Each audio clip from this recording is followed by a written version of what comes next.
Bismillahirrahmanirrahim. Aqulu lakum assalamualaikum warahmatullahi wabarakatuh. Alhamdulillah wassalatu wassalamu ala Rasulillah wa ala alihi wa ashabihi wa mawalah. La hawla wa la quwwata illa billah. Allahumma la sahla illa ma ja'altahu sahla wa anta taj'alul hazna idza syi'ta sahla. Yang kami hormati Ketua Yayasan Al-Ustaz Farid Ahmad Taqwa MA, yang kami hormati Direktur Ma'had Pesantren Tinggi Al-Islam Ustaz Ahmad Zain An-Najah MA, yang kami hormati pula Ustaz Bakhtiar Nasir selaku Direktur AKL dan Tabungan Infak, yang kami hormati pula kepada Ketua DKM Masjid Al-Islam Pak Haji Giono, dan yang kami banggakan para wisudawan mahasiswa Pesantren Tinggi Al-Islam, dan yang kami hormati para jamaah sekalian yang semoga dirahmati Allah Subhanahu wa taala. Segala puji bagi Allah Rabb semesta alam yang telah memberikan kepada kita kenikmatan sehingga pada kesempatan yang mulia ini kita diizinkan untuk meluangkan waktu kita diizinkan untuk mengayunkan langkah kaki kita menuju masjid ini untuk mengikuti acara khutbah ta'aruf, khutbah wada, dan juga bedah buku. Semoga dirahmati Allah Subhanahu wa taala. Ma'asyiral muslimin rahimakumullah. Acara ini adalah acara yang sungguh sangat luar biasa. Kenapa kami katakan acara ini luar biasa? Karena acara yang model seperti ini, yang berbentuk seperti ini belum didapatkan kecuali di Al-Islam, yaitu wisuda, khutbah ta'aruf, kemudian dimeriahkan dengan adanya bedah buku Waktumu Adalah Hidupmu. Kemudian acara ini bisa berlangsung tentunya dengan izin Allah Subhanahu wa taala dan dengan perantara kerja keras para panitia dan juga divisi-divisi yang ada di Pesantren Tinggi Al-Islam. Maka kami selaku panitia mengucapkan jazakumullahu khairan jaza kepada panitia, kepada mahasiswa UKM unit kegiatan mahasiswa, dan juga kepada divisi wanita yang semuanya membantu dalam pelaksanaan acara yang mulia ini. Kemudian ma'asyiral muslimin rahimakumullah, apabila pada acara ini banyak kekurangan yang menimbulkan ketidaktenangan mungkin, maka kami mewakili dari kepanitiaan mohon maaf yang sebesar-besarnya kepada jamaah sekalian. Semoga untuk kedepannya acara yang semisal seperti ini bisa menjadi lebih baik tentunya. Amin, amin ya rabbal alamin. Cukup sekian dari kami, semoga bisa dimaklumi. Aqulu qouli hadza astaghfirullah li wa lakum wa lisairil muslimina wal muslimat min kulli dhanbin astaghfiruhu innahu huwal ghafurur rahim. Assalamualaikum warahmatullahi wabarakatuh.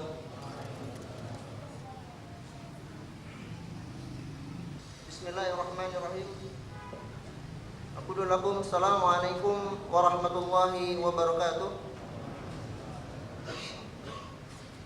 Alhamdulillah wassalatu wassalamu ala Rasulillah wa ala alihi wa sahbihi wa mawalah, amma ba'd. Segala pujian marilah kita sanjungkan kepada Allah Subhanahu wa taala atas segala limpahan nikmatnya sehingga pada pagi hari ini alhamdulillah atas izinnya juga kita bisa melangkahkan kaki ke Masjid Al-Islam untuk menghadiri majelis ilmu dan juga meramaikan khutbah ta'aruf dan juga khutbah wada yang insyaallah ya, kegiatan ini akan kami selenggarakan pada setiap tahunnya. Salawat dan salam marilah kita sanjungan kepada junjungan kita Nabi Muhammad sallallahu alaihi wasallam, kepada keluarganya dan juga kepada para pengikutnya yang siqah terhadap ajarannya sampai hari kiamat insyaallah. Para hadirin yang dirahmati oleh Allah Subhanahu wa taala, sebelumnya saya akan menyambut kepada tamu kita yang baru datang, Al-Ustaz Bakhtiar Nasir. Alhamdulillah beliau berkenan untuk menghadiri acara ini dan juga insyaallah akan menyerahkan beberapa bantuan kepada Yayasan Al-Islam. Para hadirin yang dirahmati oleh Allah Subhanahu wa taala, dewasa ini dakwah Islam berkembang cukup baik di segala lini kehidupan. Bahkan penegakan syariat Islam, suara-suara untuk penegakan syariat Islam itu bergema di mana-mana. Begitu juga di samping itu kesesatan-kesesatan juga semakin merajalela. Maka dengan adanya seperti ini, maka tentunya dibutuhkan kader-kader dakwah untuk menangkal permasalahan-permasalahan ini dan juga untuk mengemban penegakan syariat Islam yang ada di bumi Nusantara ini. Saudara-saudara yang dirahmati oleh Allah Subhanahu wa taala, dalam tatanan realitas ada dua arus utama. Ya, yang pertama adalah arus utama yang mengutamakan atau menekankan kepada fikih atau pemahaman terhadap realitas yang ada. Kemudian yang kedua adalah pemahaman terhadap ad-dalil. Ya, yang mana keduanya itu sangat, jika digabungkan itu sangat memberikan manfaat yang sangat luar biasa. Oleh karena itu, salah satu tujuan daripada didirikannya Pesantren Tinggi Al-Islam itu adalah untuk menyatukan dua arus ini. Ya, yang pertama adalah untuk memberikan pemahaman kepada para mahasantri terhadap dalil-dalil keislaman secara syariah, baik Al-Quran ataupun As-Sunnah. Kemudian yang kedua adalah memahami realita yang berkembang pada saat ini atau waqi' alam Islami.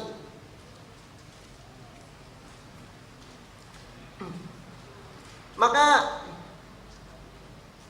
di Pesantren Tinggi Al-Islam ini, ya, kita mempunyai beberapa program untuk membangun atau membentuk kader-kader daripada dakwah ini. Yang pertama adalah kita membuka Pesantren Tinggi Al-Islam atau Ma'had Al-Ali Al-Islam atau Ma'hadul Islam Al-Ali.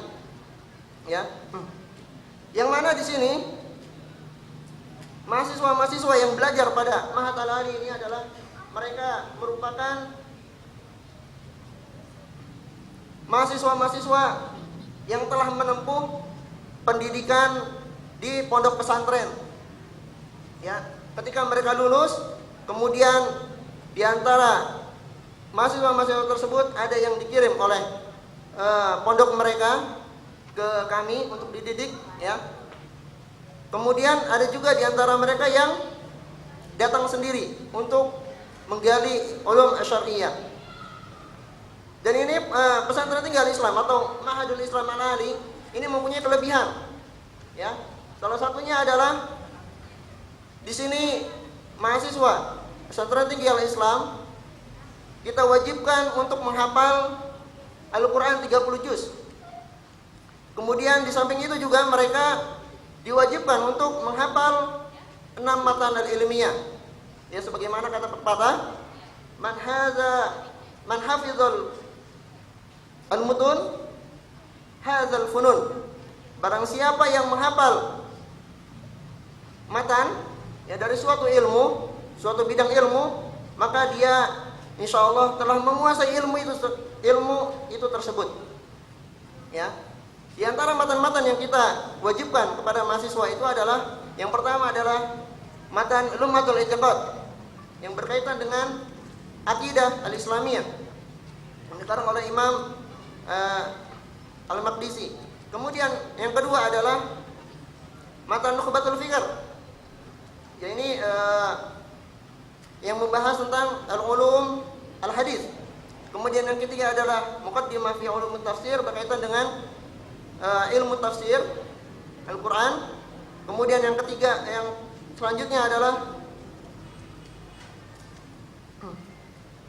Al-Waraqat fi usul fiqh yang dikarang oleh Imam Al-Juwaini.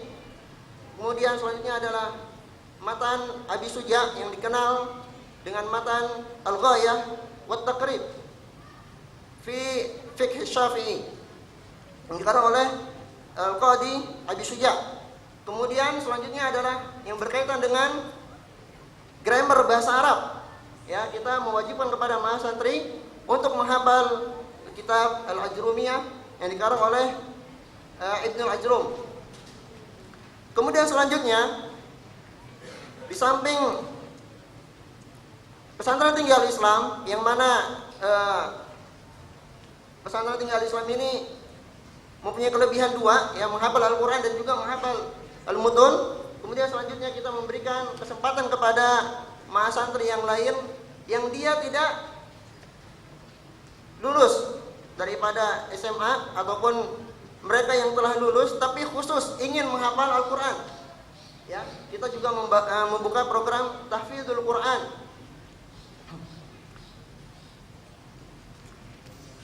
Dan juga Tahfidzul Quran ini insyaallah ya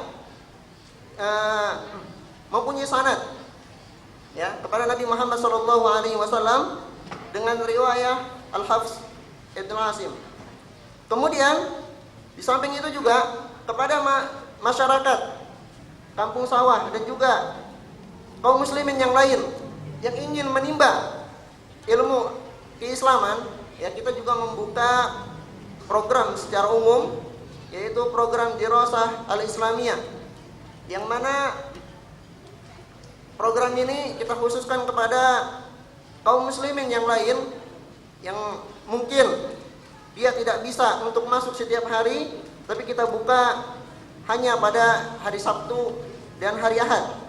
Ya, jadi kepada kaum muslimin yang ingin menimba ulum syar'iyyah di pesantren tinggi Al-Islam ini, kita buka namanya program Ad-Dirasah Al-Islamiyah.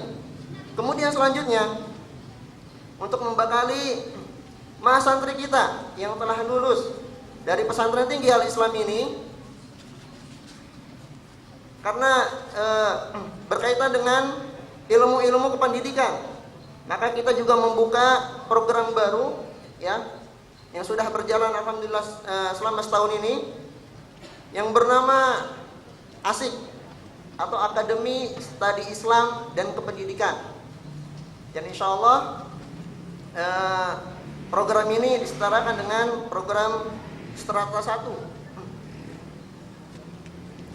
Kemudian kita juga mempersilakan kepada masyarakat umum yang berada di kampung sawah ataupun kaum muslimin yang lainnya untuk menghadiri kajian-kajian yang kami adakan, ya, terutama mungkin pada setiap hari Selasa, kemudian malam Ahad, kemudian daurah-daurah yang kami laksanakan di pesantren tinggi Al-Islam ini, ya, yang insyaallah besok, ya, kita akan mengadakan daurah berkaitan dengan ulum al-hadis atau daurah al-hadis yang kita ambil kitabnya sebagai panduan adalah kitab Sunan At-Tirmidzi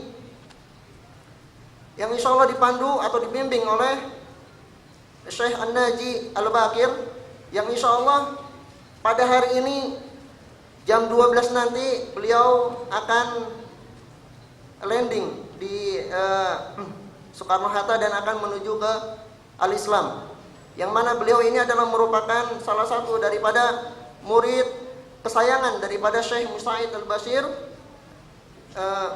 yang mana beliau merupakan seorang muhaddits yang juga dikenal di negara Sudan. Bapak-bapak, ibu-ibu, dan adik-adik yang dirahmati oleh Allah Subhanahu wa taala, alhamdulillah pada tahun ini ya Pesantren Tinggi Al-Islam itu mendapatkan amanah untuk mendidik salah satu daripada putra negara Malaysia ya, atas kerjasama daripada pimpinan yayasan dengan kaum muslimin yang ada di Malaysia. Bapak-bapak dan ibu-ibu yang dirahmati Allah Subhanahu wa taala, mungkin ini saja yang dapat saya sampaikan karena waktu yang sedikit. Mohon maaf atas segala kekurangan yang ada. Aqulu qauli hadza wa astaghfirullah li wa lakum wa lisairil muslimin. Assalamualaikum warahmatullahi wabarakatuh.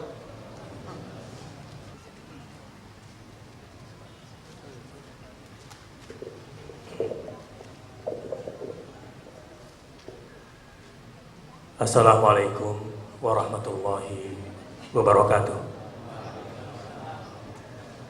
Alhamdulillah wa syukurillah wassalatu wassalamu ala rasulillah wala hawla wala quwata illa billah.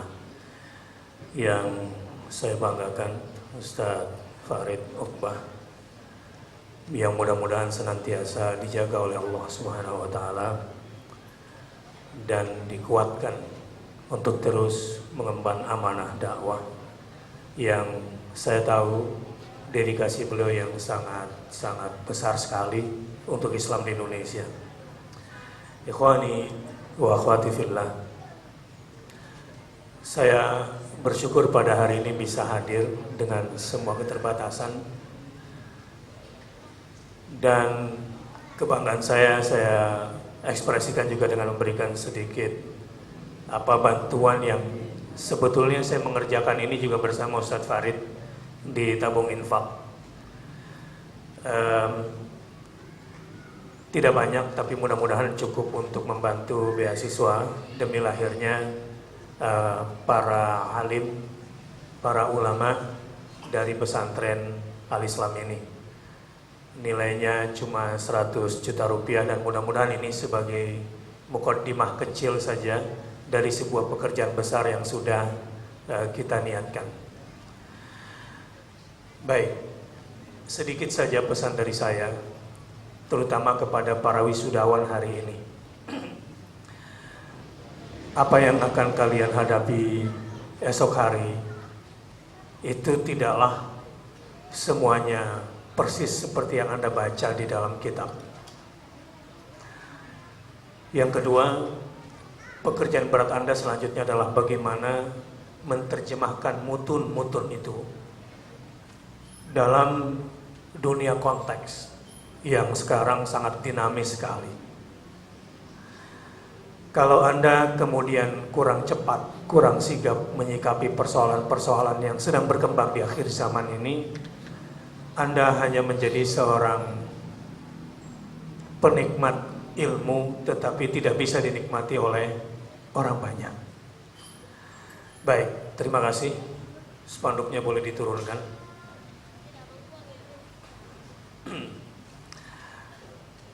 Mungkin apa yang sedikit saya sampaikan ini nilainya lebih penting dari angka itu.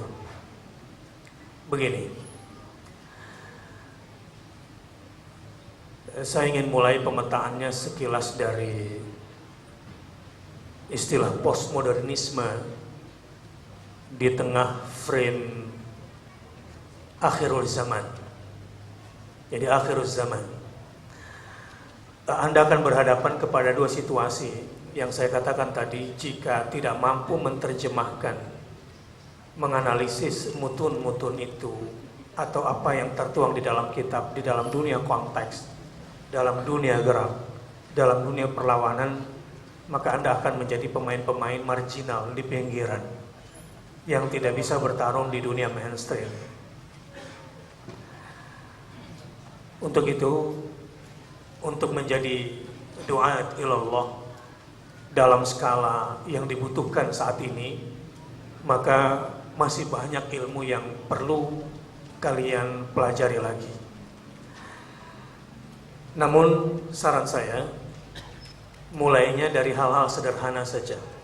Setelah jadi alumni, saya baru pulang dari Turki sama Ustadz Farid, tapi ketika Ustadz Farid masih di conference, saya memilih untuk mengunjungi sebuah pesantren.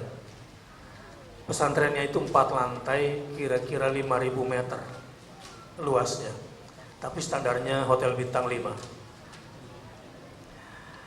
Ini gaya Turki yang memang secara keilmuan dia tidak setinggi Arab, tetapi apa yang mereka pelajari secara elegan mereka praktikkan. Misalnya saya masuk, buka sepatu, dikasih sendal untuk berjalan di atas karpet yang tebal, melihat tempat makan santrinya yang 2.000 santri itu persis sekali meja makannya dengan view yang bagus di lantai 3. Santri-santrinya orang yang bukan tinggi ilmunya dengan semua simbol-simbolnya, nggak kelihatan banyak simbol-simbol keagamaan, simbol-simbol kesalehan pada dirinya, tetapi mereka punya jiwa elegan untuk mengimplementasikannya. Setelah saya lihat restorannya, tempat makannya bagus, saya tentu ingin melihat dari sisi lainnya. Saya bilang, boleh saya ke toilet karena saya sakit perut. Untuk mengetahui masjid sama toilet pesantren sudah dekat itu dilihat dari baunya biasanya. Jadi kalau sudah semakin kerang baunya berarti sudah dekat itu sama masjid dan pesantren. Pada masjid dan pesantren seperti ini, saya harap jangan melanjutkan fikihnya ke bab muamalah karena bab toharohnya belum lulus. Apalagi ke bab jihad nanti, sebab bab toharohnya saja belum lulus. Saya diantar, luar biasa. WC pesantren ini seperti hotel dan lebih bagus dari hotel karena saya harus ganti sendal berjalan di atas karpet dan sendal kulit khusus di dalam WC. Jadi 2 sendal yang berbeda dan saya tetap berkaos kaki di dalam dengan nyaman. Jadi standarnya kalau santri-santri sudah bisa sambil menghafal ilmu di dalam WC gitu kira-kira di dalam hati, berarti itu udah bagus WC-nya begitu. Tapi kalau nggak betah berarti belum sukses itu kamar mandinya. Ikhwani wa akhwati fillah, semuanya dibiayai dari dana zakat yang cuma 2,5%. Pesantren mereka kalau seperti yang Islam seperti ini, setiap tahun kurbannya mungkin karena mazhab Hanafi wajib kurban. Sapinya dari jamaahnya sekitar 450 ekor sapi per tahun, itu standar rata-rata.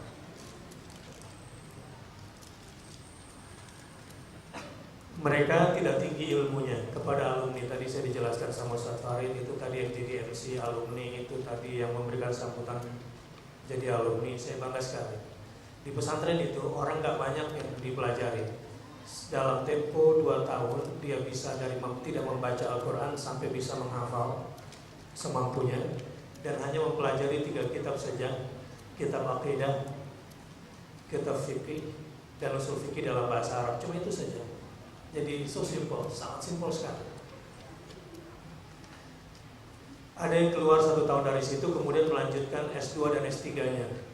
Kebetulan yang mengentertain saya, yang mengajak saya keliling itu S2 bidang arsitektur, dan di manajemen yang menyambut saya S3 di bidang IT. Lalu saya tanya, apa main job Anda? Guru ngaji. Terus side job Anda ya sebagai arsitek. Jadi pekerjaan utama dia itu kembali ke pesantren itu untuk mengabdikan ilmunya. Jadi main jobnya, tugas utamanya sebagai guru ngaji di situ. Side jobnya sebagai arsitek S2 dan sebagai ahli IT S3. Ini salah satu kelebihan di Turki bagaimana dalam menerapkan pendidikannya. Dan ada pola yang sangat cerdas. Kita sama teman-teman waktu duduk di sana membayangkan 20 tahun yang lalu Turki itu seperti Indonesia yang sekarang baru mulai belajar miskin dengan sekularismenya.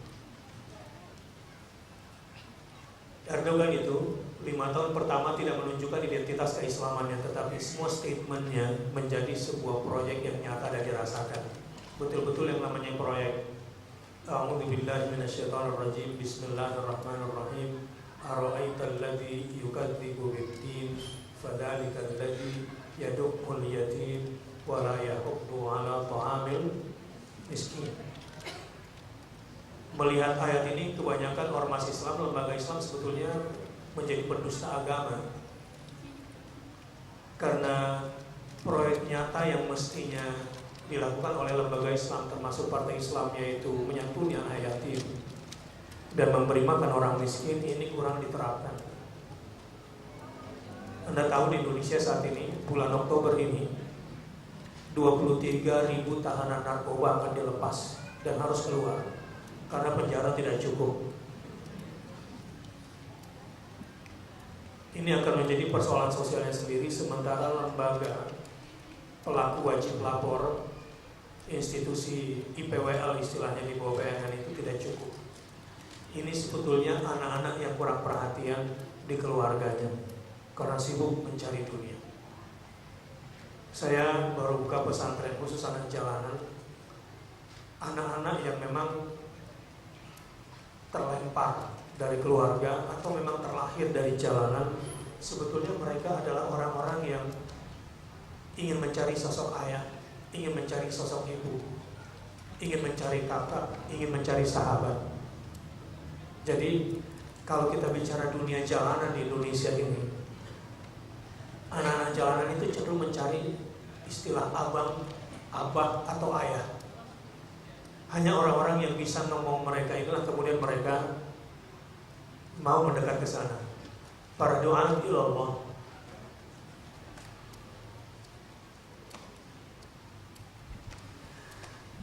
Ini saya masih bicara kepada alumni, ya. Jangan sampai nanti sibuk sendirian dengan ilmunya. Fawailul lil musallin alladzina hum an salatihim sahun alladzina hum yura'un wa yamna'unal ma'un. Ke depan harus ada di antara Anda yang punya kemampuan leadership yang bagus dan punya kekuatan disiplin ilmunya sendiri. Di MIUMI kita berencana untuk membuat pusdiklat ulama, melahirkan dua jenis ulama. Yang pertama ulama leaders, karena tidak semua orang punya kemampuan leadership, punya kemampuan manajemen, dan punya kemampuan survival. Bagaimana seorang ulama memberi makan kepada umat, ini gak semuanya bisa. Mudah-mudahan setelah keluar dari Ma'had Al-Islam ini, jangan lepas, kembali seperti alumni yang lain, ya, untuk kemudian mengabdikan ilmu di sini atau membuat cabang Al-Islam tetap bekerja sama dengan pusatnya yang lebih baik lagi. Namun jangan lepas, teruslah bersatu. Anda beruntung di sini. Saya Bakhtiar Nasir, wala uzakki 'alallahi ahadan. Pembimbing-pembimbing Anda yang ada di Al-Islam ini adalah orang-orang ulama-ulama yang saya akui. Dan insya Allah sudah jelas kontribusinya di Indonesia. Barusan ada Ustadz Zain, selain Ustadz-Ustadz yang lain yang saya banggakan. Tetaplah terikat dalam gerakan dakwah ke depan. Dari kemarin saya sibuk karena mudir di pesantren saya di Megamendung itu curhat. Gara-gara pengumuman kelas kajian hadis besok di sini akan dimulai, saya umumkan di grup saya, ustadz-ustadz di pesantren ingin rebutan datang ke sini ngaji. Akhirnya mudirnya bingung, nih siapa yang ngajar santrinya kalau ustadznya datang ke sini semua. Gitu ya, ya coba cari penggantinya. Sebab saya bilang mendapatkan kesempatan untuk duduk belajar hadis Tirmidzi selama 1 bulan dari pagi sampai sore, ini adalah sebuah kesempatan besar. Alhamdulillah, ustadz-ustadz di pesantren itu lagi rebutan ingin ke sini. Jangan sampai alumninya malah kabur dari sini.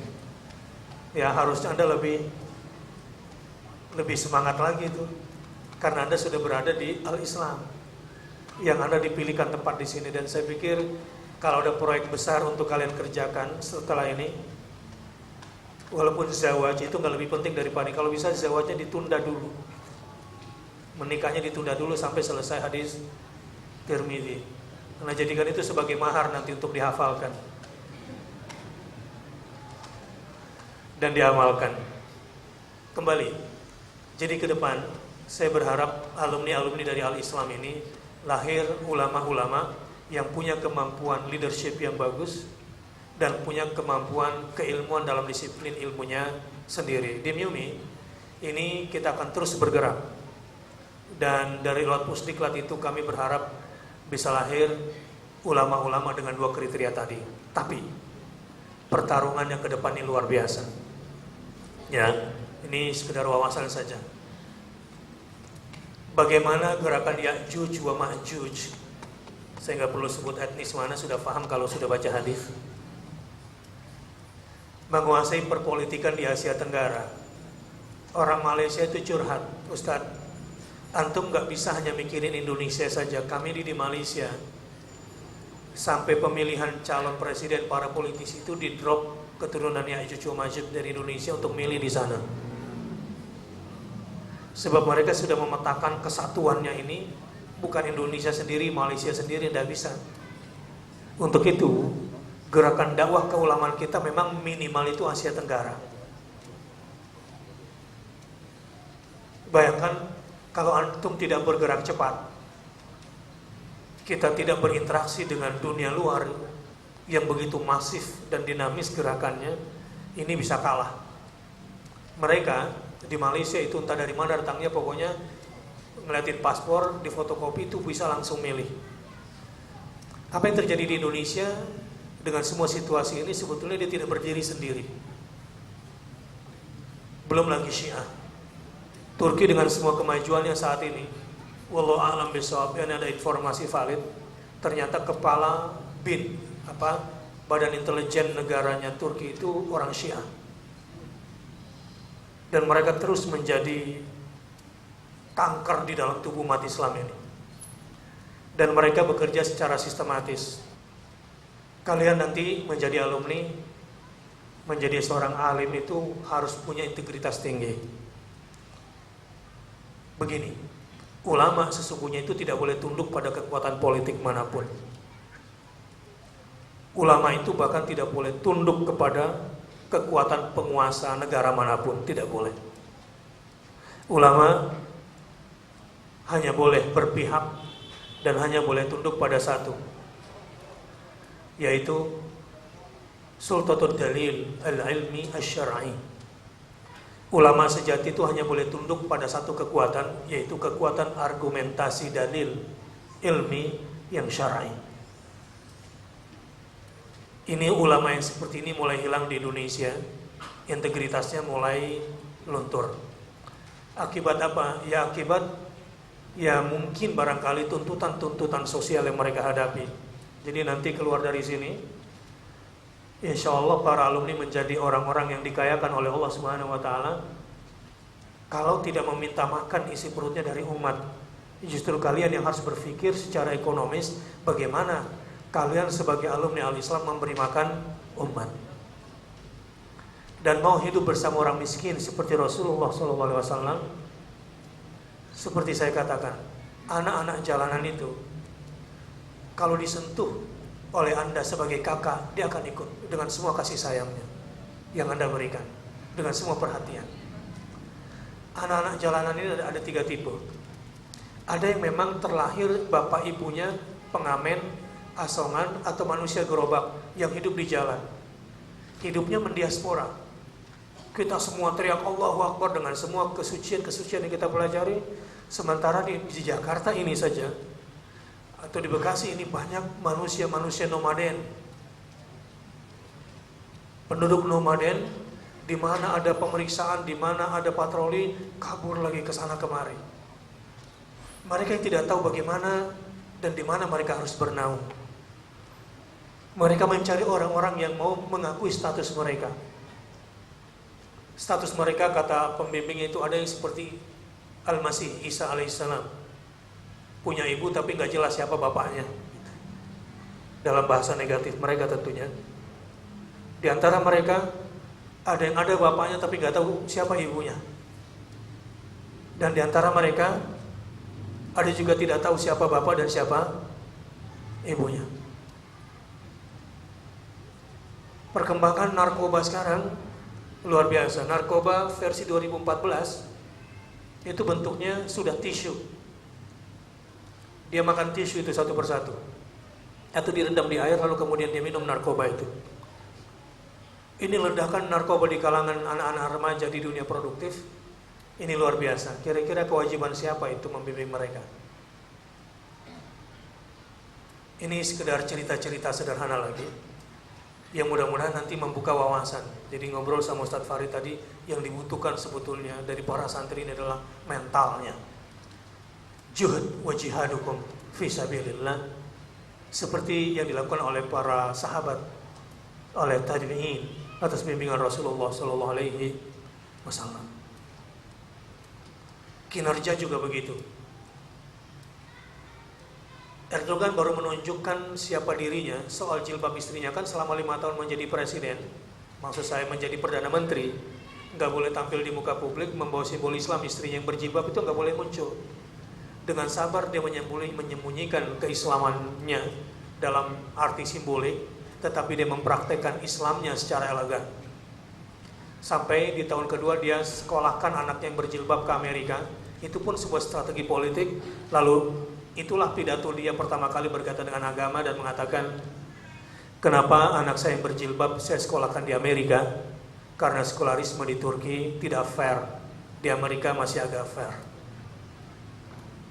Itu tentu sebuah tamparan yang sangat dahsyat. Di periode kepemimpinan dia sebagai Perdana Menteri yang ketiga di Turki, luar biasa. Pendidikan Quran dan pesantren-pesantren yang pada masa Kemal Atatürk dihancurkan dan menjadi situs-situs sejarah berbentuk puing-puing kita kunjungi, itu kemudian dimulai dari kerja, bukan dari berbicara, bekerja. Sekarang setelah dia menang lagi sebagai presiden, saya kunjungi pesantren yang dulunya situs sejarah 20 tahun yang lalu. Sekarang pesantren itu menjadi pesantren klasik yang luar biasa dan khusus untuk tahfidzul Quran. Baru ketika dilantik menjadi presiden dia pidato lagi beberapa puluh tahun yang lalu. Ada orang-orang yang mengaku sangat mengagumi kemanusiaan, tetapi dia tidak melaksanakan prinsip-prinsip kemanusiaan. Tempat-tempat di Turki yang pada masa Ottomanian digunakan sebagai tahfidzul Quran, mereka tidak boleh menjalankan agamanya. Sekarang saya berharap tidak ada yang menghalang-halangi. Kalau ada anak-anak Turki secara kemanusiaan ingin menghafal Al-Quran, dan itu betul-betul difasilitasi, dan tiba-tiba berdirilah yang tadinya situs-situs sejarah peninggalan beberapa puluh tahun yang lalu, nah sekarang sudah terlahir kembali. Dan yang membanggakan, cara berpikir penduduknya juga begitu maju. Hampir di setiap pertemuan, dalam warsyah amal maupun dalam konferensi ulama kemarin, ya masyarakatnya, ya ulamanya, ya pemerintahnya, kalau berdiri di publik seperti ini kepada tamu-tamu, dia mengatakan ahlan wa sahlan fi baladikumus tsani wa ahlan wa sahlan fi asimatil muslimin al-alami. Selamat datang di negara Anda yang kedua, dan selamat datang di ibu kota umat Islam. Dibutuhkan memang ulama-ulama yang mempunyai integritas dan punya kemampuan kepemimpinan yang bagus.